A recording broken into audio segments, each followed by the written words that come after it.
ओम नमः सिद्धेभ्यः।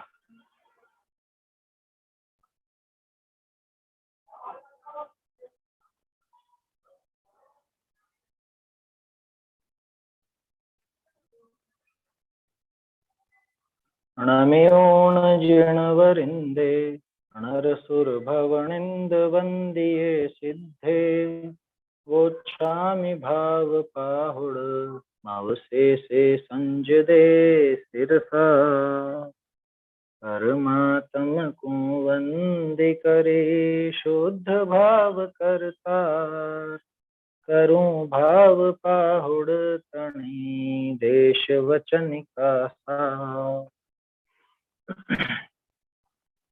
ये भाव पाहुड़ ग्रंथ है और इसकी 63वीं गाथा कल अपन ने देखी थी। 63वीं गाथा में भी आचार्य देव ने ये बताया कि जिसके जीव का सद्भाव है, माने जिसने जीव की सत्ता को स्वीकार किया है, जीव की सत्ता को स्वीकार करने वाला ही भिन्न देह हो जाता है। भिन्न देह हो जाता है माने शरीर से भिन्न हो पाता है।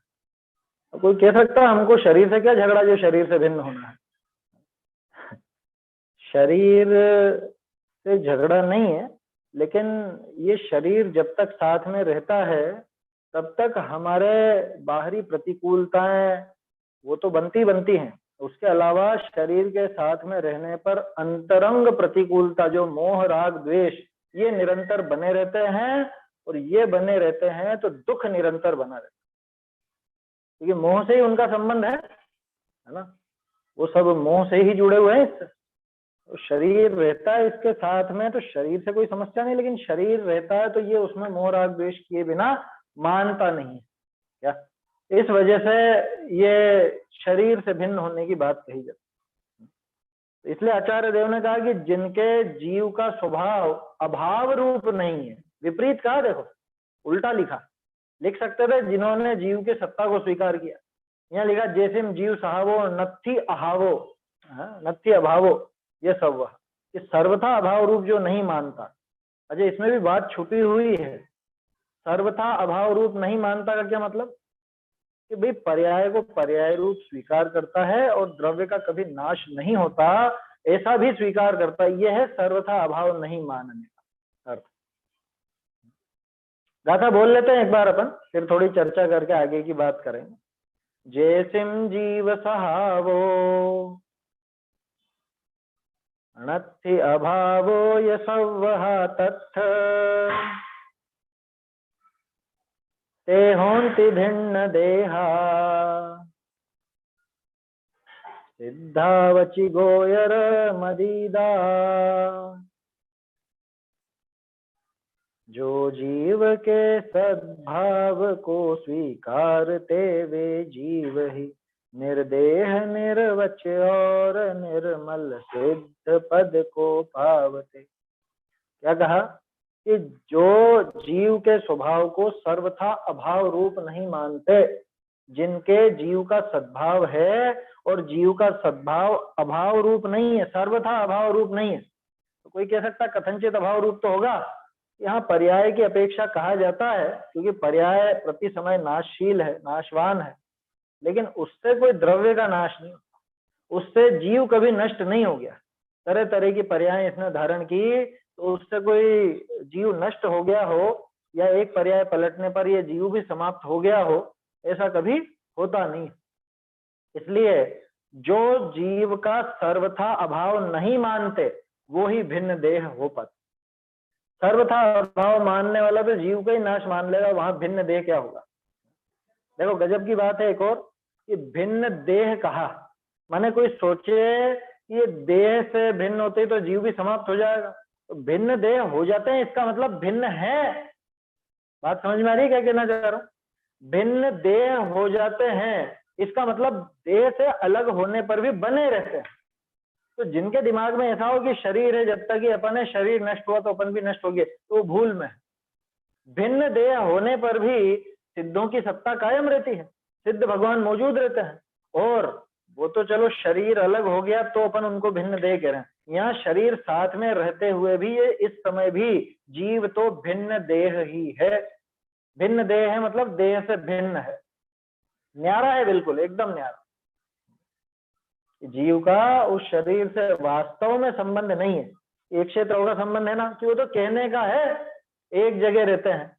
जैसे एक ही कोई बिल्डिंग हो, बड़े शहरों में बिल्डिंग होती है ना, बड़ी बड़ी अपार्टमेंट होते हैं।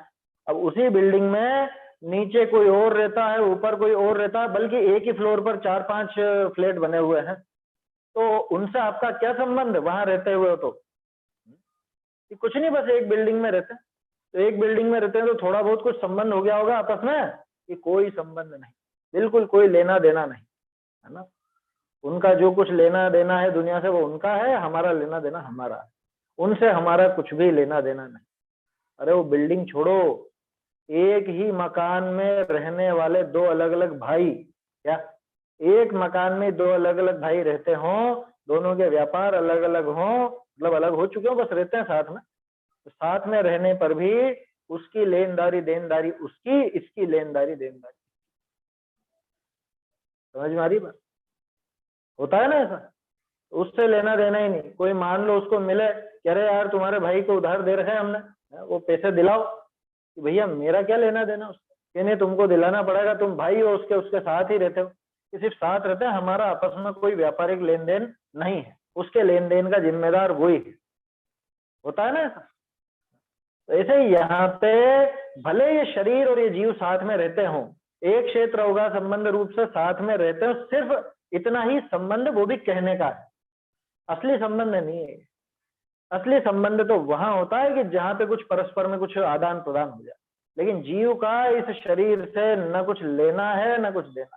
बोलो, अनंत काल तक साथ में रहे, कितने गुण आगे पुद्गल के अपने, या कितने गुण हमारे पुद्गल को मिल गए। पुद्गल में थोड़ा बहुत ज्ञान आ गया होगा ना साथ में रहते रहते। बहुत से भोले जीव ऐसे सोचते हैं आजकल रोबोट और ये सब चलने लगे ना, और वो एआई चलता है, आर्टिफिशियल इंटेलिजेंस, क्या तो इसमें भी ज्ञान आ गया, कंप्यूटर में भी ज्ञान आ गया, थोड़ा मनुष्य के साथ रह रहे के इतना ज्ञान आ गया। कुछ ज्ञान व्यान नहीं आया है, वो सब उनके डाटा से काम करते हैं, उसमें कोई ज्ञान वाली बात बिल्कुल भी नहीं। जीव के साथ अनंत काल तक ये शरीर रहा है, या कुछ और कोई और चीज रख भी दो साथ में, तो भी उससे कुछ होने वाला नहीं। उसमें जानने देखने की ताकत आने वाली नहीं, और इसमें स्पर्श रस गंध वर्ण की ताकत आने वाली नहीं। ये अगली गाथा में आने वाला है, बहुत जोरदार गाथा है अगली। क्या कहा था कि जो जीव के स्वभाव को सर्वथा अभाव रूप नहीं मानते, वो ही आगे चल के भिन्न देह माने सिद्ध हो जाते, वही वचनों से अगोचर सिद्धत्व को प्राप्त करते, उन्हीं में है ये सामर्थ्य। ऐसी बात अपन ने 63वीं गाथा में देखी। अब 64वीं गाथा आ रही है। ये 64वीं गाथा तो गजब की प्रसिद्ध गाथा है। थोड़े दिन पहले मैंने आप लोगों को कहा था कि आचार्य देव को जो विषय प्रिय होता है वो हर जगह देते हैं। जैसा उसमें देखा था ना अपन ने, कौन सी अपने 57 या 58वीं गाथा निकली थी, एगो में सस्त दो अप्पा, 59वीं गाथा, और ऐसे आधा खूब मज्जन आना, ये सब बिल्कुल आचार्य के दिमाग में सेट चीजें हैं। ये सबसे प्रमुख बातें हैं ये, इसलिए वो इन बातों को बारंबार दोहराते रहते हैं, बारंबार दोहराते, निरंतर दोहराते हैं। ग्रंथ कोई भी हो, चाहे समय सार जी हो, प्रवचन सार जी हो, अष्टपौड़ हो, पंचास्तिकाय हो, नियम सार हो, सब में ऐसी बातें आपको कहीं ना कहीं मिलेंगी। और अब जो गाथा आ रही है तो गाथा एज इट इज यहीं पर मिलेगी ही सही। पांचों परमागम में ये गाथा मिलती, पांचों परमागम के अलावा धवला जी की टीका में मिलती, द्रव्य संग्रह की टीका में मिलती। धवला जी की टीका क्या, धवला टीका खुद ही अपने आप में टीका ही है, तो धवला जी में मिलता है। उसके अलावा द्रव्य संग्रह की टीका में भी, यानी दूसरे आचार्यों ने भी कोट किया है, कहने की बात है। और ये दो तो अपने को मालूम है, अन्य है ना, जाने कितने होंगे जिन्होंने इस गाथा को कोट किया हो, जाने कितने आचार्य और जाने कितने विद्वान होंगे जिन्होंने अपने ग्रंथों में इस गाथा को लेकर के कुछ लिखा। इतनी प्रसिद्ध गाथा है। क्या कह रहे हैं आगे, कहते हैं कि जो जीव का स्वरूप वचन के अगोचर है और अनुभव गम्य है, वह इस प्रकार है। जीव का स्वरूप कैसा, बताओ, जीव कैसा होता है? जो जानता देखता है, जिसमें जानना देखना पाया जाता है, जो सुख दुख का अनुभव करता है। तो आ गया ज्ञान, जीव जीव पकड़ना है क्या?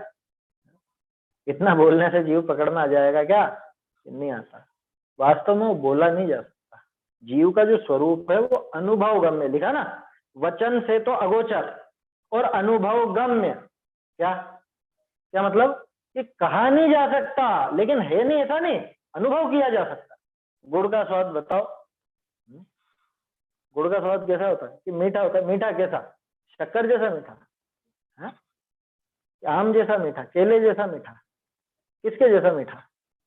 मीठा तो कई तरह का होता है। गुड़ का स्वाद कैसे मालूम पड़े बताओ? बोल सकते हो? अरे गुड़ का छोड़ो, किसी का नहीं बोल सकते, सबका चखना पड़ता है ना। जैसे आपने जीव को कह दिया जानने देखने वाला, ज्ञान दर्शन वाला, ऐसे कह दोगे कि गुड़ मीठा होता है, लेकिन गुड़ का वो मिठास है कैसी, वो मीठा बोलने से थोड़े ना ख्याल में आ जाएगा, तो जीवान पे रखेगा तो पता चले। ऐसे ही आत्मा का स्वरूप जो है वो वचनों से तो अगोचर है, वचनातीत है, वचनों से पकड़ में नहीं आता। गोचर का क्या अर्थ होता है? गोचर माने गम्य, उसके पकड़ में आने वाला। तो वचन गोचर, वचन गोचर उसको बोलते हैं कि जो वचनों से कहा जा सके, वचनों से जो पकड़ में आ सके उसको कहा जाता है वचन गोचर। और वचनों से अगोचर, जो पकड़ में नहीं आए, जो वचनों से पार है, इसको आप वचनातीत भी बोलते हो। तो फिर किसके गोचर है? ज्ञान गोचर है कि? हाँ ज्ञान गोचर, लेकिन कैसा ज्ञान गोचर? अनुभव गम्य। अनुभव करो, उस वस्तु को जानोगे, उसका अनुभव करोगे तो ही वो पकड़ में। जीव का स्वरूप ऐसा है, ऐसा गजब का जीव का स्वरूप है कि वचनों से कहा नहीं जा सकता और अनुभव में आता ही आता। ऐसा नहीं है कि अनुभव नहीं किया जा सकता। सोचो, अगर वचनों से भी अगर अनुभव से भी अगोचर होता तो कितनी बड़ी समस्या होती। पूरा बोलना बोलना रह जाता, कोई अनुभव तो किसी को होता ही नहीं। ठीक है, बस बोल लो, सुन लो और हो जाता था। बिना अनुभव के वो सिद्धत्व प्राप्त नहीं हो पाता। अरे कोई सिद्ध हो ही नहीं पाते, भिन्न देह हो ही नहीं पाते। इसलिए ये पिछली गाथा में जो है ना, वची गोयर मदीदा, वचनों से अगोचर, ऐसे सिद्धत्व को वो पा लेते हैं। ठीक है ना, वो सिद्ध हो जाते हैं। ऐसे ही यहाँ भी समझना, यहाँ जो अब आचार्य देव अपने आत्मा का स्वरूप दिखा रहे हैं, ये भी वचन अगोचर, वची गोयर मदीदा, वचनों वचन वचन गोचर पने से अतीत है, माने वचनातीत है, वचना गोचर है, ऐसा समझ। ठीक है, वह इस प्रकार है। ये प्रसिद्ध गाथा, 64वीं गाथा है ये भाव पाहुड़ की। समय सारजी में तो 49वीं है, रोचन सारजी में 172 है, पंचास्तिकाय में क्या दिया 127, नियम सारजी में 46। ज्यादातर अपने को समय सारजी के, प्रवचन सारजी की जो व्याख्या है उस पर ही चर्चा देखने को मिलती है इस विषय पर, और है भी सही, बहुत जोरदार है। प्रवचन सारजी में अकेले उस अलिंग ग्रहण शब्द जो आ रहा है, एक काम करते हैं गाथा बोल ही लेते हैं पहले, फिर उन शब्दों पर चर्चा करें। अरसमरूवम गंधम अव्वत्तम चेदना गुणमसद्धम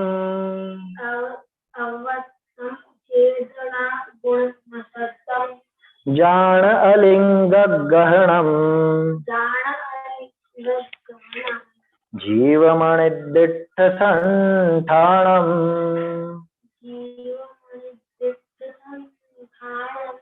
अरसमरूवम गंधम अव्वत्तम चेदना गुणमसद्धम जान अलिंग गहनम जीवमणिदिट्ठ संठाणम चैतन्य गुणमय आत्मा अव्यक्त अरस अरूप है, जानो अलिंग ग्रहण इसे यह अनिर्दिष्ट अशब्द है। गजब की गाथा है ये भेद विज्ञान की गाथा है, आत्म स्वरूप की समझ की गाथा है। आया समझ? आत्म स्वरूप की समझ के अलावा आत्मा का अनुभव कैसा होगा कि वो ऐसा होगा।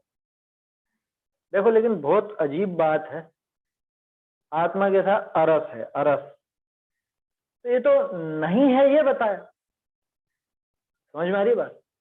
आत्मा अरस है माने रस रहित है, आत्मा अरूपम, अरूप है, रूप रहित है, अगंधम, गंध रहित है।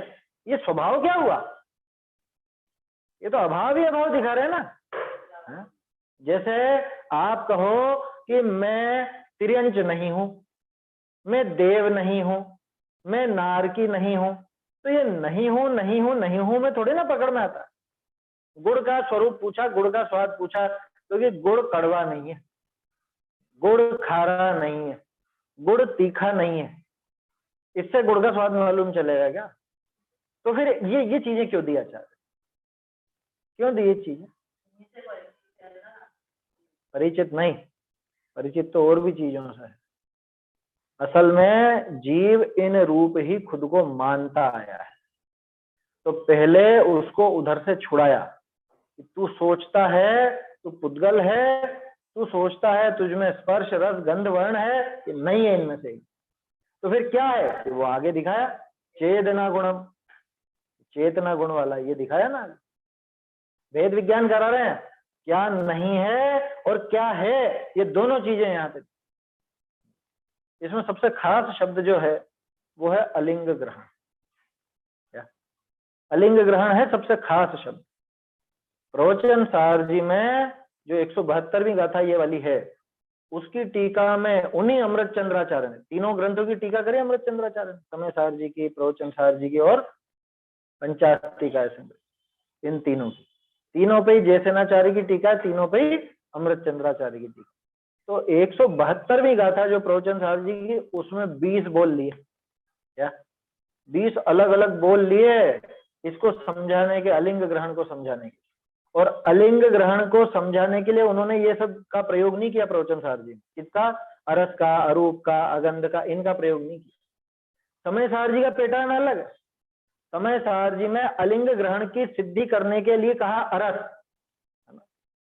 वहां पे कहा अरूप, कि अरूप है इसका मतलब अलिंग ग्रहण। क्यों, क्योंकि रस जिसका लिंग है, लिंग माने पहचान चिन्ह, रस से जो पकड़ में आता है ऐसा आत्मा नहीं है, ये रस से पकड़ में नहीं आता इसलिए अलिंग ग्रहण, रूप से पकड़ में नहीं आता इसलिए अलिंग ग्रहण। ऐसा तो समय सार जी में दिया है, समझ में।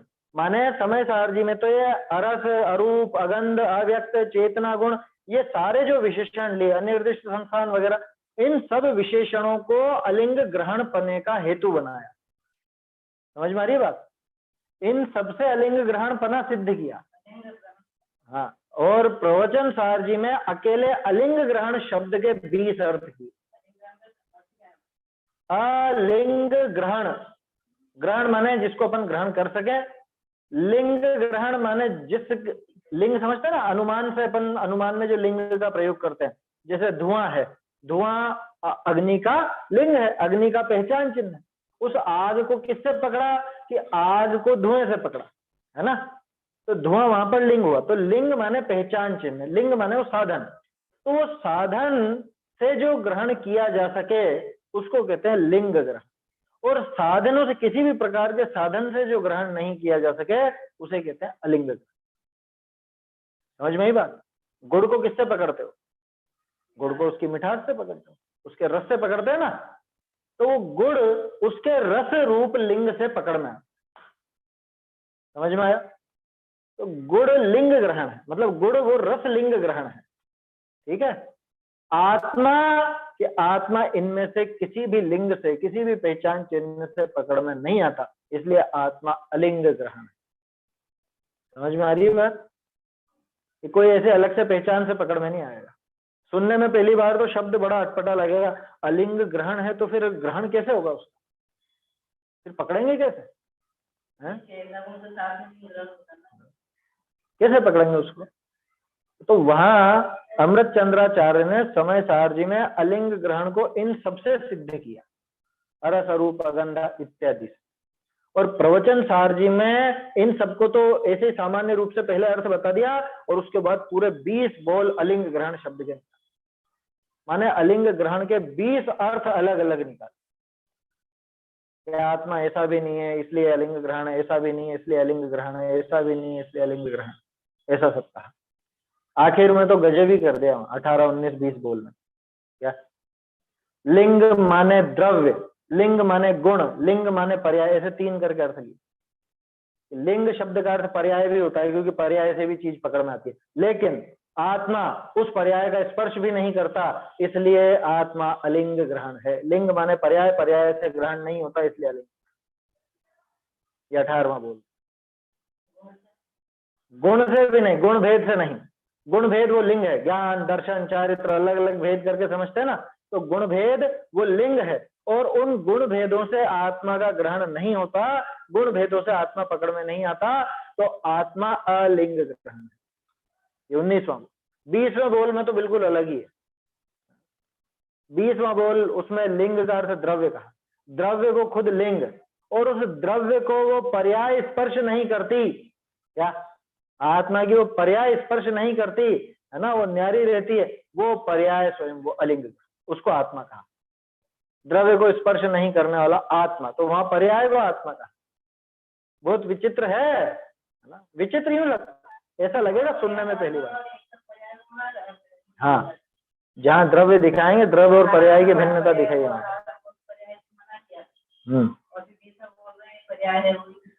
हाँ, वो द्रव्य नहीं है, वहां द्रव्य को लिंग कहा 20वें में। 18वें में पर्याय को लिंग कहा।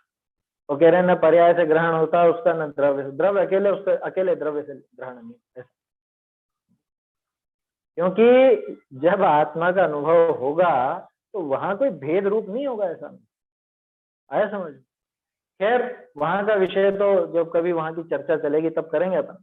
तो अलग अलग जगह अलग अलग आशय से आचार्य देव ने समझाया, ऐसा क्यों करा, क्यों किया ऐसा, यहाँ अलग ढंग से, वहां अलग ढंग से, वहां अलग ढंग से, कारण क्या, कि भाई प्रकरण क्या चल रहा है, उस हिसाब से आचार्य देव। प्रवचन सार जी ज्ञान प्रधान ग्रंथ, वहां ज्ञान की मुख्यता से कथन है, इसलिए वहां जो 20 बोल दिए वो सारे ज्ञान की मुख्यता से हैं। आया समझ में। और समय सार जी वो श्रद्धा प्रधान ग्रंथ, यहाँ पे श्रद्धा मुख्य है, उसके हिसाब से यहाँ पे वो अलिंग ग्रहण के अलग अलग बोल। हर एक में समय सार जी में तो अरस के 6 बोल, अरूप के 6 बोल, अगंध के 6 बोल, अशब्द के 6 बोल, ऐसे अलग अलग हैं। पढ़ा होगा आप लोगों ने, समझ में आ रही बात। ऐसे हर एक जगह के उन्होंने अलग अलग ढंग से टीका की। ये गाथा इतनी गजब की है कि हर ग्रंथ में आई, और एक बार तो सबको अच्छे से पढ़ना ही चाहिए। गुरुदेव ने बहुत जबरदस्त खुलासा करा है, इन पर बहुत लंबे व्याख्यान किए हैं अलिंग ग्रहण के बोलों पर, वो देखना चाहिए। ये गाथा तो सबको याद होनी चाहिए। असल में क्या, ये भेद विज्ञान की गाथा है, भेद विज्ञान के अलावा आत्मानुभव कराने की गाथा है, क्योंकि भेद विज्ञान होने के बाद स्वयं का अनुभव कैसा होगा वो भी इसके अंदर है। देखो एक एक शब्द का अर्थ देखते हैं अपन। अरसम, सरल है, कोई कठिन नहीं शब्द तो। अरसम, रस नहीं है, ठीक है ना, रस नहीं है, या रस रूप नहीं है, या इसमें रस नहीं है, कुछ भी अर्थ ले सकते कि आत्मा अरस है, माने आत्मा खुद रस भी नहीं है, आत्मा में रस नहीं है, आत्मा रस का प्रयोग नहीं करता, है ना, ये सारी चीजें आ जाएंगी। आत्मा रस को जानता भी नहीं, वो समय सार जी ने तो इसी तरह से अर्थ लिया। क्या आत्मा खुद रस रूप मतलब पुद्गल नहीं है, इसलिए उसके अंदर रस नहीं, ठीक है। आत्मा रस रूप गुण भी नहीं है, आत्मा उस गुण रूप भी नहीं, इसलिए रस नहीं। पहला तो लिया द्रव्य की तरफ से, आत्मा पुद्गल नहीं इसलिए उसमें रस नहीं। फिर लिया कि आत्मा खुद रस गुण रूप नहीं, इसलिए रस नहीं। क्या आत्मा पुद्गल का स्वामी भी नहीं, इसलिए वो रसना के द्वारा उसका प्रयोग भी नहीं कर सकता। समझ में आ रही बात। और आत्मा वो भावेंद्रीय रूप से, अभी द्रव्येंद्रिय की बात हुई कि भावेंद्रिय से भी वो रस को नहीं पकड़ता। किसी विचित्र बात है, हमको तो ये लगता है कि हम जानते हैं रस को, यहाँ कह रहे हैं कि उस रस रूप नहीं होता, है ना। इसकी जो पर्याय है भावेंद्रिय की, मति शुद्ध ज्ञान की, उससे अकेले रस को नहीं पकड़ता। ऐसे तरह तरह से वहां पे समझाया है।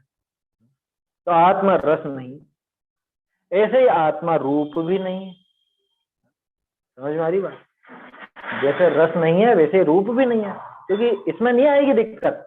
अरस समझ में आ गया तो अरूप भी समझ में आ जाएगा, अरूप समझ में आया तो अरस भी समझ में आ जाएगा, क्योंकि ये तो साथ ही रहते हैं। ये पुद्गल क्या है ना, रस, रूप, गंध, स्पर्श। देखो अव्यक्त में कहीं कहीं पर तो स्पर्श वाला ही अर्थ लिया है और कहीं पर अलग अर्थ लिया है ना। अव्यक्त जो लिया ना, अरस, अरूप, अगंध। आत्मा में रस नहीं, रूप नहीं, गंध नहीं, और ये अव्यक्त के अंदर स्पर्श भी लिया है और कहीं पर अलग अर्थ भी लिया। तो कहीं पे अलग लिया तो फिर स्पर्श का नाम कहाँ जाएगा? स्पर्श अंडरस्टूड है, वो सेल्फ अंडरस्टूड है, अपना आप समझ लो कि जहां पे रस है, जहां रूप है, जहां गंध है, वहां पे स्पर्श तो आएगा ही आएगा, क्योंकि स्पर्श तो सबसे पहला गुण है। पहला गुण क्यों कह रहा हूं? क्योंकि सबसे पहली इंद्रिय है स्पर्शन, अपनी तरफ से कह रहा है।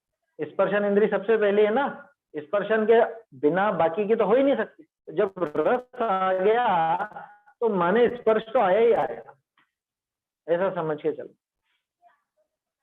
तो जीव कैसा है कि जीव अरस है, अरूप है, अगंध है, अव्यक्त है, व्यक्त नहीं होता। तो कैसा है? चेतना गुणम, कि ये गुण तो नहीं है साहब। तो गुण कौन से? कि चेतना गुण वाला है। जीव में स्पर्श गुण नहीं, रस गुण नहीं, गंध गुण नहीं, लेकिन चेतना गुण। और कैसा है? असद्दम, अशब्द है। देखो शब्द में और बाकी के चार में अंतर है, और वहां टीका आप देखोगे ना तो वहां समझ में भी आएगा क्या ये स्वयं उस गुण रूप नहीं है या पुद्गल नहीं है, इसलिए इसमें ये गुण नहीं है। ऐसा किया 49वीं कथा समय साथी। इसमें क्या किया? शब्द में, शब्द को हर जगह पर्याय लिखा, पर्याय। क्या? क्यों शब्द को पर्याय क्यों लिखा? पुद्गल की क्या परिभाषा है? जिसमें स्पर्श, रस, गंध, वर्ण पाए जाएं उसे पुद्गल कहते हैं। शब्द कहाँ गया? शब्द गुण नहीं है ना, ये पहले भी समझा अपन ने। शब्द गुण नहीं होता, शब्द पर्याय होती। और कहीं कहीं अगर शब्द गुण लिखा भी मिल जाए तो उसका अर्थ पर्याय ही समझ लो, क्योंकि शब्द हमेशा पर्याय ही होगी। किसकी पर्याय होगी? कि वो स्पर्श की पर्याय है। स्पर्श की पर्याय की, हाँ, बिना स्पर्श के, ये बिना स्पर्श के कभी शब्द नहीं निकलेगा। समझ में ही बात? दो पुद्गलों का आपस में स्पर्श होगा, वो भी दो स्कंधों का, तभी जाकर के वो शब्द रूप भाषा वर्गणा तैयार हो। भाषा वर्गणा खुद पुद्गल है ना, लेकिन वो जो शब्द आवाज, आवाज उसकी पर्याय है, वो पर्याय ही है। कैसे कह सकते हो कि वो पर्याय है, गुण नहीं? गुण क्यों नहीं कहा उसको? क्या है गुण की परिभाषा? क्या है?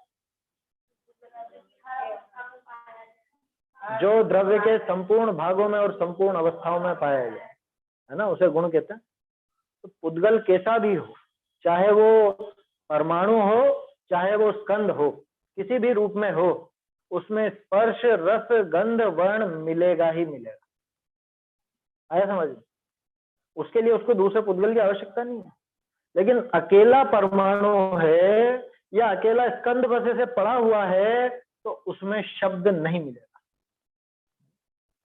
उसमें शब्द कब मिलता है?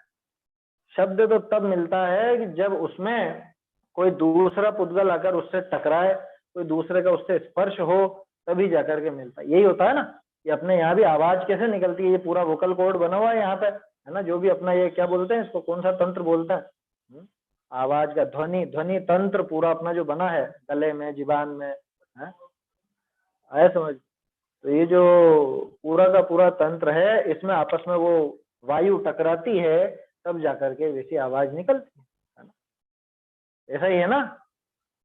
तो दो पुद्गल जब आपस में टकराते हैं तब जाकर के ये आवाज पैदा होती, शब्द पैदा होता, तो ये पर्याय है।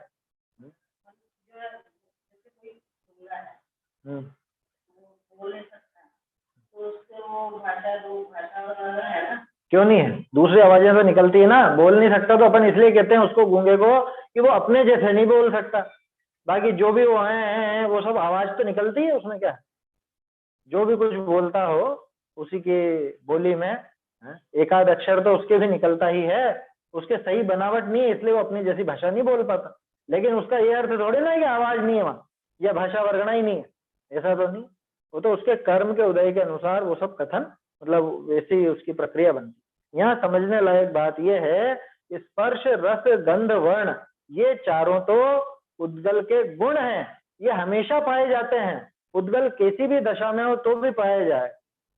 बोलो कब नहीं पाया जाएगा स्पर्श रस गंध वर्ण, कब नहीं पाया जाएगा? हमेशा रहेगा। आप बहुत सारी सब्जियां वगैरह लेके आते हो ना, सब्जी फल, उनको आप सुखा के रख भी लेते हो, ठीक है ना, तो सुखाते हो क्या रस गायब हो गया उसमें?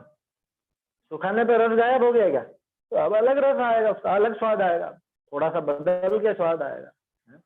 कुछ होता है ना ऐसे फलियां वगैरह कुछ भी सुखा ली या अमचूर वगैरह वो सुखा लिया, तो बोलो वो स्वाद गायब हो गया या? कुछ भी गायब नहीं हुआ। स्पर्श गायब हो गया? नहीं हुआ। न स्पर्श गायब होता उसमें, न रस न गंध न वर्ण, कुछ भी उसमें से नहीं जाता, क्योंकि ये पुद्गल के गुण है और गुण हमेशा साथ में रहते। समझ में ही बात? और ये जो शब्द है, शब्द हमेशा नहीं रहेगा। रात को जब आप सो जाते हो, आपके कमरे में आपके घर में अलमारियां हैं और चीजें हैं, दीवारें हैं, ये क्या आवाज करती हैं? इनमें कोई आवाज है? अलमारी में कोई आवाज हो रही है? कुछ भी नहीं, सन्नाटा एकदम सुनसान, उस समय आवाज नहीं। तो आवाज को माने शब्द को गुण नहीं कहा, पर्याय कहा। और ये आचार्य ने सिद्ध किया क्या? हम लोग जब पढ़ते थे तो मुझे 1-2 साल तक तो ये बात गले ही नहीं उतरी, मुझे वो पुद्गल की परिभाषा अधूरी लगती थी कि स्पर्श रस गंध वर्ण कहा, इधर से अपनी इंद्रियां 5 हैं और अपन 5 तरह से पुद्गल को ग्रहण करते, शब्द क्यों नहीं जोड़ा है? तो उसका जवाब हमको मिला जब हमने पंचास्ती का संग्रह पढ़ा। पढ़ा माने वो प्रवचन में चला करता था, बड़े दादा करते थे उस टाइम पर, तब वो पहली बार जानने को मिला, वहां लिखी हुई है पंक्ति क्या, ये पुद्गल की पर्याय है। शब्द जो है वो पुद्गल की पर्याय है ना, वो गुण नहीं है वो। इस वजह से परिभाषा में उसको शामिल नहीं किया। क्यों कि आप शब्द से अगर पुद्गल को ढूंढने जाओगे तो बहुत सारे पुद्गलों को तो पुद्गल ही नहीं मानोगे, इन दीवारों को पुद्गल ही नहीं मानोगे। क्यों कि दीवारों में आवाज तो कुछ है ही नहीं, दिख ही नहीं रही आवाज, दीवार तो कुछ बोल ही नहीं रही। तो खिड़की दरवाजे जो लगे हुए हैं, टेबल कुर्सियां जो रखी हुई हैं, ये सब पुद्गल नहीं है। क्यों नहीं है? क्योंकि इनमें तो शब्द नहीं है, इसलिए शब्द को पुद्गल का गुण नहीं कहा गया, उसको पर्याय कहा जाता। वो पर्याय है वास्तव में, कहने और कहने नहीं कहने की तो बात ही। 27 नहीं आते हैं, 20 ही आते हैं, ये दिमाग में रखो। नहीं आते हैं, बिल्कुल गलत है। नहीं है शास्त्रों में 27।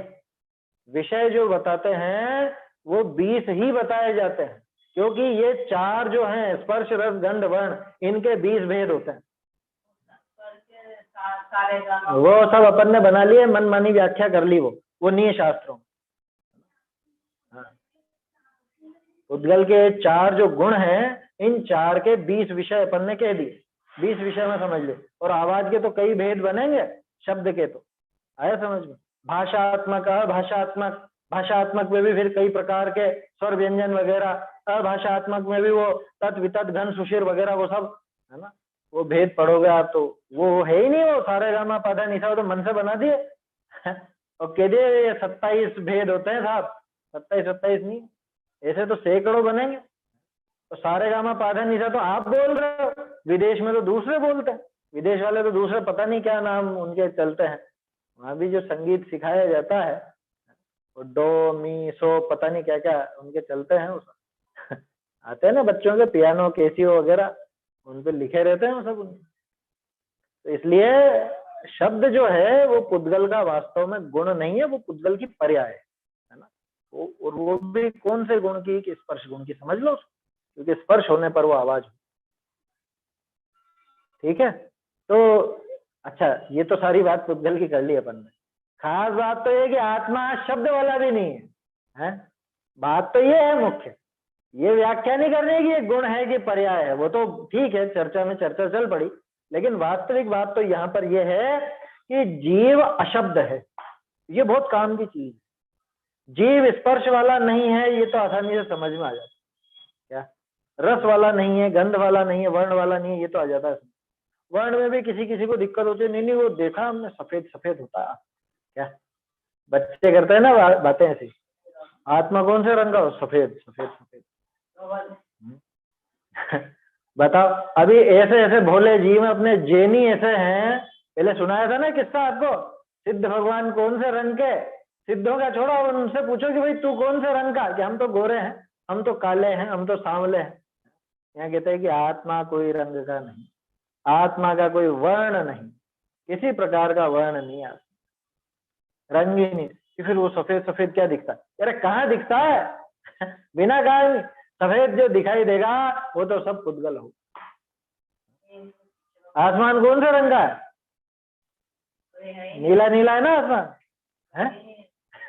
ये वो नीला सब पुद्गल है। आसमान का, आकाश का कोई रंग नहीं है। जैसे आकाश का कोई रंग नहीं, ऐसे आत्मा का भी कोई रंग नहीं होता।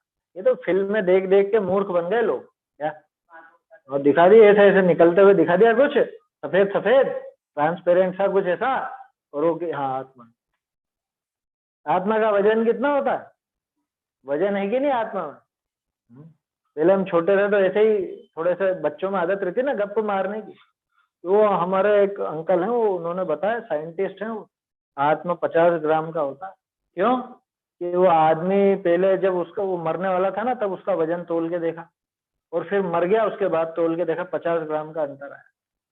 तो बोलो आत्मा कितने ग्राम का हो गया? कि आत्मा 50 ग्राम का होता है? अरे नहीं होता, बिल्कुल नहीं हो सकता। कि फिर वो 50 ग्राम का अंतर कैसा है? अरे वो जैसे भी आया हो, वो सब शरीर की प्रक्रिया से ही आया है। जैसे आप एक तो सीधे खड़े हो, आपके शरीर में गति है, अगर खून भी तो दौड़ता रहता है ना शरीर में, अगर गति है तो वजन ज्यादा आएगा, गति बिल्कुल नहीं है तो वजन कम आएगा। आप ऐसे धीरे से आप हाथ रखो उस पे हाथ रखो धीरे से, क्या बोलते हैं आपके तराजू पे, है ना, और एक जोर से ऐसे करो, मालूम पड़ जाएगा आपको। समझ में ही बात? तो आत्मा में कोई वजन नहीं, आत्मा में कोई स्पर्श रस गंध वर्ण नहीं। आत्मा बोलता तो ही, आवाज कहाँ से आ रही? आवाज तो आत्मा की होती है ना। ऐसे डायलॉग मारते हैं ना, अंतर आत्मा की आवाज सुनो, अपनी अपने आत्मा की आवाज सुनो, है आत्मा की आवाज सुनो। आत्मा में शब्द नहीं है, क्या आवाज सुनाए? कि मैं तो देखो ऐसा ऐसा गलत काम करने वाला था, लेकिन मेरे को तो एकदम अंतरात्मा की आवाज आई कि नहीं नहीं ये काम नहीं करना, तो मैं बच, ऐसा पाप करने से बच, अपने अंतरात्मा की आवाज सुनकर मैं इस पाप से बची, ऐसे डायलॉग बोलते हैं वो सब फालतू की बातें हैं, दो मन की। क्या आत्मा की आवाज होती है? वो एक भजन है, शायद ध्यानत राय जी का है, भूधर दास जी का है, या नित चितवो उठ के भोर, है भूधर दास जी का। क्या है उसमें? कौन करत है शोर, ऐसा है उसके अंदर। ये देखो ना भजन की किताब में, उसमें होगा ना, नहीं निकाली क्या? बहुत बढ़िया भजन है वो, या नित चितवो उठ के भोर, मैं हूँ कौन, कहाँ से आयो, कौन हमारी ठोर। क्या और क्या, बहुत दिन हो गए बोले हुए, इसलिए दिमाग से निकल गई पंक्तियां। देखो सुना ही देता हूँ भाई ये बात तो, बढ़िया भजन है। उसमें लिखा है सुबह सुबह उठ के यही चिंतन करो। एक काम करेंगे, कल अपन उस भजन को लेंगे, कल उस भजन पर चर्चा करेंगे, कल संडे भी है। देविदास भूदरदास जी का ही होना चाहिए। मैंने एक पुस्तक पढ़ी थी, उसमें मन दो प्रकार के होते हैं, एक चेतन मन, एक अवचेतन मन। सब बकवास है वो, मैं दिया था। कुछ भी नहीं है। चेतन अचेतन मन कौन सा हो गया? मन तो पुद्गल का ही है। देखिए, अध्यात्म भजन संग्रह पुस्तक है, उसके अंदर इसमें है भी कि नहीं है ये?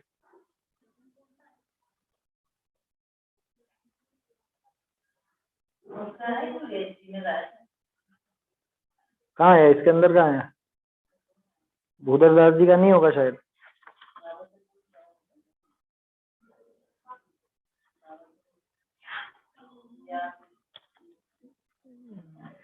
चलिए अब इसके अंदर तो अभी ढूंढना पड़ेगा, उसमें समय लग जाएगा।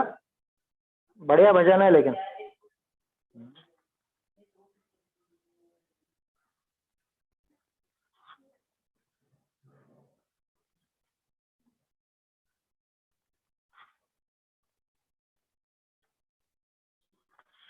चलो कोई बात नहीं, उसको देखूंगा मैं, कल करेंगे। बहुत बढ़िया भजन है, अच्छा भजन है। स्टार्टिंग क्या है? या नित चितवो उठी के भोर,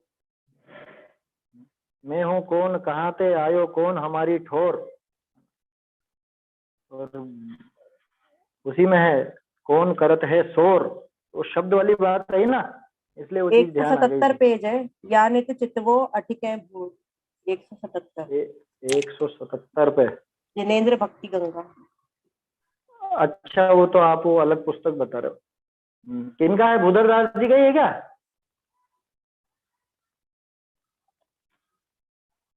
आखिरी पंक्ति में किसका नाम आ रहा है? बुद्धजन। बुद्धजन जी का, वही है बुद्धजन जी का। तो इसमें बुद्धजन जी के में है या नहीं है?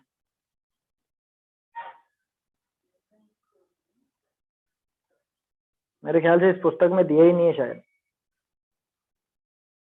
चलिए कोई बात नहीं, कल अपन देख लेंगे। अच्छा भजन है तो बहुत बढ़िया भजन है, उसको कल देखेंगे। समय भी हो गया है अपना, आज तो खैर लेट चालू हुआ तो लेट भी हो गया है ना। ये गाथा बहुत जोरदार है, लेकिन क्या कहा कि चेतना गुण वाला है और अशब्द है, अशब्द निशब्द, कोई शब्द ही नहीं है इसमें। आत्मा में कोई आवाज नहीं, आत्मा कोई आवाज नहीं लगाता। हो सके तो अंदर से आवाज आई, हमारे अंदर से कहाँ से आई? सब यहीं से आई है। वो तो अपने मन में कुछ भाव हो और उनको बोल देवे तो कहते हैं ये मन की आवाज है या अंदर की आवाज है, अंतरात्मा की आवाज। आत्मा की कोई आवाज नहीं होती। तो ऐसा किसी भी तरह से इसमें किसी भी प्रकार के लिंग से, रस से, रूप से, स्पर्श से, गंध से, वर्ण से, व्यक्तपने से, है शब्द से, इन लिंगों से आत्मा का ग्रहण नहीं हो पाता। इसलिए आत्मा को अलिंग ग्रहण जानो, चेतना गुण वाला जानो, अलिंग ग्रहण जानो, और कैसा जानो? अनिर्दिष्ट संस्थानम, और अनिर्दिष्ट संस्थान वाला जानो। यानी उसका संस्थान कोई निश्चित नहीं है, आकार कोई निश्चित नहीं है, ऐसा जानना चाहिए। गाथा की टीका और भावार्थ पे तो अपन फिर आगे चर्चा करेंगे, है ना। अभी समय भी हो गया है अपना। चलिए गाथा बोल लेते हैं एक बार। अरसमरूवम गंधम औवत्तम चेदन गुणमसद्दम जान अलिंग गहनम जीवमणिदिष्ट संस्थानम चैतन्य गुणमय आत्मा अव्यक्त अरस अरूप जानो अलिंग ग्रहण इसे यह अनिर्दिष्ट अशब्द। चैतन्य का स्मरण प्रतिक्षण ही करो रे, भव के अनंत दुख को क्षण में हरो रे, अक्षय अनंत निज सौख्य निधान पाओ, गाओ अरे इसी के गीत गाओ। जिनवाणी स्तुति। जिन वाणी के सुने सो मिथ्यात मिटे, जिन वाणी के सुने सो मिथ्यात मिटे, मिथ्यात मिटे समचित प्रगटे, मिथ्यात मिटे समचित प्रगटे, जिन वाणी के सुने सो मिथ्यात मिटे। जैसे प्रात होत रवि उगत, जैसे प्रात होत रवि उगत, रैनक मेरे सब तुरत फटे, जिन वाणी के सुने सो मिथ्यात मिटे। अनादिकाल की भूल मिटावे, अनादिकाल की भूल मिटावे, अपनी निधि घट में उघटे, त्याग विभाव सुभाव सुधारे, त्याग विभाव सुभाव सुधारे, अनुभव करता कर्म सत, जिन वाणी के सुने सो मिथ्यात मिटे। और काम तज सेवहुया को, और काम तज सेवहुया को, या बिन नहीं अज्ञान घटे, बुध जन या भव पर भव माही, बुध जन या भव पर भव माही, वाकी हुंडी तुरत फटे, जिन वाणी के सुने सो मिथ्यात मिटे, मिथ्यात मिटे समकित